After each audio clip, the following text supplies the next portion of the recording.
Press সচিব এখন প্রমাণ করার চেষ্টা করছেন যে সিলিং পং বাংলা ভাষার একটি সুন্দর শব্দ। আমি এই শব্দ প্রফেসর ইউনূস, তার প্রেস সচিব, তার সকল উপদেষ্টার প্রতি উৎসর্গ করছি। ওনারা সবাই সিলিং পং। প্রথমত 32 নম্বর যখন ভাঙা হয়েছে, সরকারি এক্সকাভেটর, সরকারি তেল, সরকারি ড্রাইভার ব্যবহার করা হয়েছে। এইগুলির অনুমতি কে দিয়েছেন? ডক্টর মোহাম্মদ ইউনূস অবশ্যই। ফলে উনি মবের অংশ, উনি নিজে মব। ঠিক আছে, ধরে নিলাম উনি বললেন যে এটা জনগণের ক্ষোভের বহিঃপ্রকাশ। সেই ক্ষোভের বহিঃপ্রকাশের সাথে ওইখানকার নারকেল গাছগুলির কি সম্পর্ক ছিল?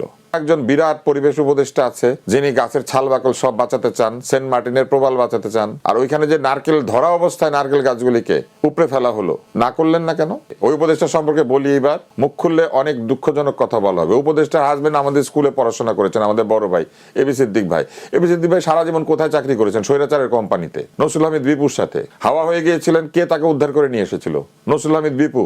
ওনার গ্রামীণ ব্যাংকে লুট হবে এই কথা বলার কারণে আনিস আলমগীরকে ঢুকিয়ে দিয়েছেন, হবে বলেছে তাই।